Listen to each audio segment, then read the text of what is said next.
বাজার করার পয়সা কোনে পাইলে? তোমার কি এটা দেখে মনে হচ্ছে যে পয়সার বাজার? তা এত বাজার সদায়ের টাকা কোনে পাওয়া গেছে সেটা কি জানতে পারি? সেটা তোমার কোনো প্রয়োজন আছে?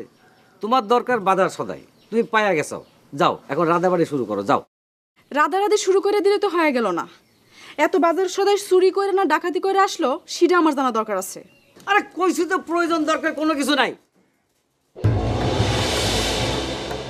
চুরি ডাকাতি যদি করেই থাকি তো সেটা আমি মনসের করেছি। নিজাম ডাকাতের কাহিনী জানা আছে না? কি ওরে ভাই, তোমাকে ভরণ পোষণের দায়িত্ব আমার, আমি যেভাবে পারি সেভাবে করতেছি, অতএব নো করছেন। বলো হরি, চাষ বেশ সময় নিচ্ছে বোধ হয় হক সাহেব। এত তাড়াতাড়ি গলা শুকিয়ে উঠলো গোসাই? দেরি হলেও তো আমার কিছু করার নেই। জানো তো, ওই ডিপার্টমেন্টটা তোমার ভাবি সাহেবের হাতে। সেটা জানি জন্যই তো চায়ের কাপটা সামনে আসার আগ পর্যন্ত উৎকণ্ঠায় থাকি, কখন না জানি আবার বন্ধ হয়ে যায়। বন্ধ যে হবে না সে নিশ্চয়তা আমি তোমাকে দিতে পারছি না। এই তো চা এসে গেছে।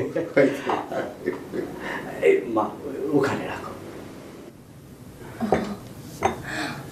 ভুলেই গেছিলাম কাকা। তোমার এই কর্মটার কোনো যুক্তি খুঁজে আমি পাই না গোসাই। তোমার ভাবি চা তৈরি করছে, মেয়েটা এত দূর পর্যন্ত চা নিয়ে এলো, অথচ তার হাত থেকে চায়ের কাপটা নিলে তোমার স্পর্শ দোষ হয়ে যায়। হক সাহেব, ওসব তুমি বুঝবে না। দৃষ্টির অগোচরে সবই অন্ধকার। আর সবচেয়ে বড় কথা হলো, এসব স্পর্শকাতর বিষয়ে বিতর্ক না করাই ভালো। বলো হরি।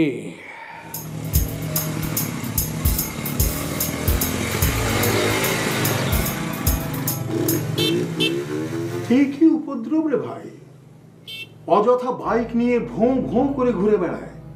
আরে এ তো মফস্বল শহরে দেখেছি, গ্রামেও। আরে ভাই, তোমাকে তাহলে এতদিন ধরে কি বলছি, তুমি যে গ্রাম রেখে গিয়েছিলে, তুমি কি ভেবেছো সেই গ্রাম আছে? শহর যা উচ্ছিষ্ট হিসাবে ফেলে দেয়, সেসব গ্রামের ওরা গ্রহণ করে মডার্ন হবার চেষ্টা করছে। কি অদ্ভুত সাইকোলজি! নিজের নাম নিশান, সেজন্য বাইকের সামনে লাল নিশান উড়িয়ে চলতে হবে। তাও তো রক্ষে শুধু লাল নিশান উড়িয়েছে, ভাগ্যিস লাল সবুজ পতাকা ওড়াবার স্বাদ হয়নি। কি বলিস মা? সে সাহায্যে হয়নি তাও তো আপনি জোর দিয়ে বলতে পারেন না কাকা।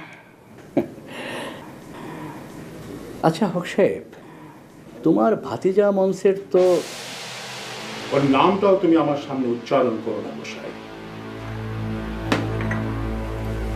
তুমি জানো ওকে আমি অপছন্দ করি। হ্যাঁ করো,